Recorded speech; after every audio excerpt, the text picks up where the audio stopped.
हद आज हुई जब बीजेपी के एक मंडल अध्यक्ष ने मेरी गाड़ी पे पत्थर मार दिया, मुझे रोका, लाठियां और डंडे लेके मेरे को रोक के मारने की कोशिश की। कोई सांसद, कोई मंत्री, कोई मुख्यमंत्री 30 दिन तक जेल में रहेगा, ऐसा कानून लेके आए कि वो अपने आप पद से समाप्त हो जाए। 5 सरकारें, 5, बहुत गंभीर बात मैं बता रहा हूं। ये नरेंद्र मोदी क्यों लेके आए पता है आपको? मोहन भैया, ये मध्य प्रदेश की तस्वीर नहीं।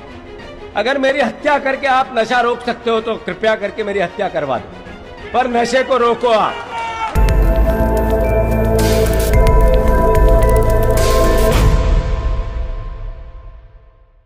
सवाल यह है कि मैंने कल, परसों, नरसों, पिछले 10 दिन से कहा कि इस प्रदेश में नशा बढ़ रहा है, और मैंने मन से नहीं कहा, मैंने नरेंद्र मोदी की रिपोर्ट के आधार पर कहा।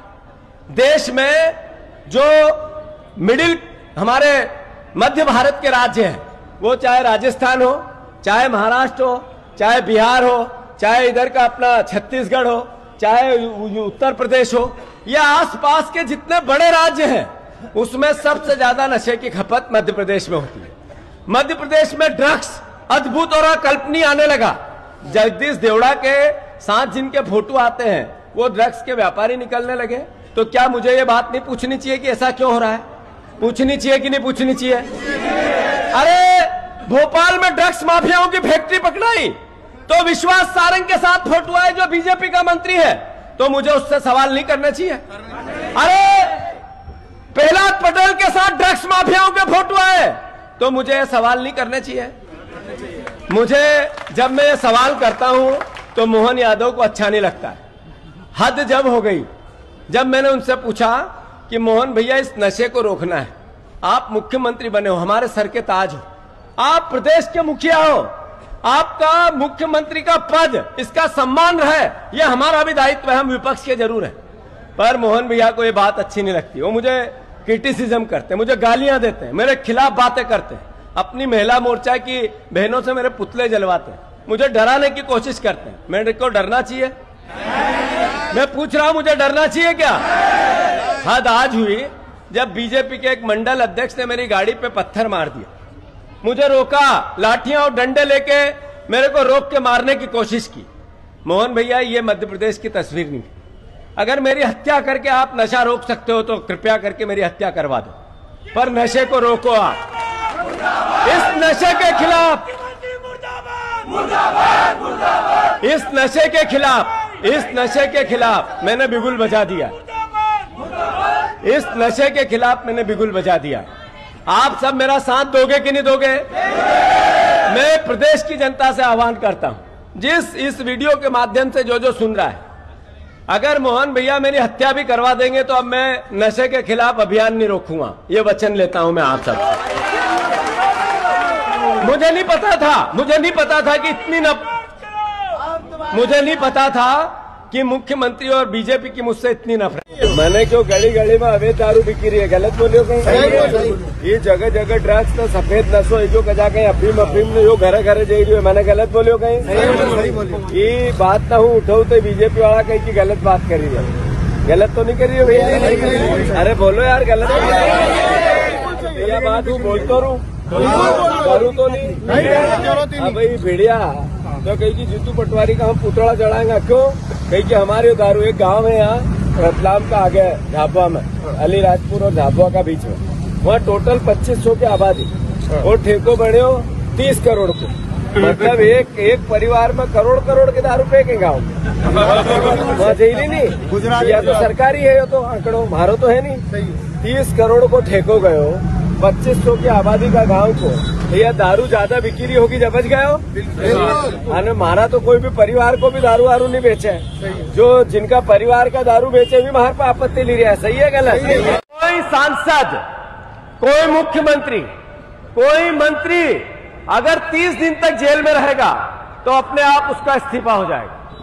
कोई सांसद, कोई मंत्री, कोई मुख्यमंत्री 30 दिन तक जेल में रहेगा, ऐसा कानून लेके आए कि वो अपने आप पद से समाप्त हो जाएगा। ये नरेंद्र मोदी क्यों लेके आए पता है आपको? बैसाखियों पे है। अब की बार 400 पार। राहुल गांधी जी ने संविधान की पुस्तक हाथ में ली और पूरे देश में घूम गए, 240 पे आके टिक गए। अब चंद्रबाबू नायडू को डराना है, नीतीश कुमार को डराना है, उनके सांसदों को कंट्रोल में करना है, तो एक ऐसा कानून लाना है कि जैसे ही बाहर गए कि किसी भी केस में 353 की कार्रवाई पुलिस वालों से करवा दी, एक एक्सीडेंट की झूठी खबर लिखवा दी, कोई एट्रोसिटी एक्ट लगवा दिया, 30 दिन तक जमानत नहीं दी, तो पद अपने आप चला जाए, ऐसा कानून लेके आए। ये लोकतंत्र के लिए खतरा है कि नहीं है? बोल के बताओ, है कि नहीं है? रायसेन वासियों, जैसे ही नरेंद्र मोदी देश की सत्ता पे बैठे, 5 सरकारें, 5, बहुत गंभीर बात मैं बता रहा हूं, 5 सरकारें, सिक्किम की, मिजोरम की, अरुणाचल की, गोवा की और एक और छोटे राज्य की राज्यपाल के जरिए बदलवा दी। एक सिक्किम में बीजेपी का एक भी विधायक नहीं था, एक भी। पूरी सरकार राज्यपाल ने बना दी कमल के फूल की। पहला ठग, ये ठगों के गिरोह ने पहला लोकतंत्र पे हमला किया। सरकारें चोरी कैसे होती है राज्यपाल के थ्रू, ये पहला केस था। इसके बाद नया चलन आया, ज्योतिरादित्य सिंधिया जैसा एक लोकप्रिय कांग्रेस का नेता कोड़ियों के दाम बिक गया, सुना था आप लोगों ने? आपका यहां का विधायक, मैं मेरे क्षेत्र का विकास करना चाहता हूं, क्या नाम है, प्रभुराम चौधरी, वो प्रभु के भजन ही गा रहे हैं, अब विकास नहीं कर रहे हैं। सही है कि गलत? वो प्रभुराम जी भी कोड़ियों के दाम बिक गए। बिके कि नहीं बिके? आवाज लगाओ, बिके कि नहीं बिके? चुना किसी पार्टी से, बिक किसी पार्टी में गए। ये नरेंद्र मोदी जी ने दूसरा हथकंडा देश के लोकतंत्र पे हमले का किया। तीसरा तरीका आया जिसमें रिसोर्स पॉलिटिक्स हुई। सभी विधायकों को एक जगह ले जाओ, बड़ी होटल में 15-15 दिन रखो और वहीं से दल बदल करवाओ और वहीं से नई सरकार पलट दो। महाराष्ट्र की सरकार बदल दी, मध्य प्रदेश की बदल दी, कर्नाटक की बदल दी और कई राज्यों की इस तरीके से सरकार चोरी कर ली। यह तीसरा तरीका नरेंद्र मोदी और इस ठगों के गिरोह ने लोकतंत्र पे हमला किया। चौथा तरीका लेके आए।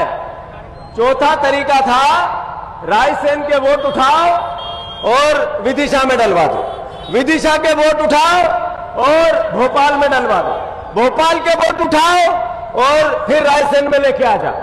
और जो विरोधी वोट है उनके कम करो, विरोधी वोट है उनके कम करो, विरोधी वोट है उनके कम करो और कांग्रेस के वोट, उनके भारतीय जनता पार्टी के वोट बढ़ाओ।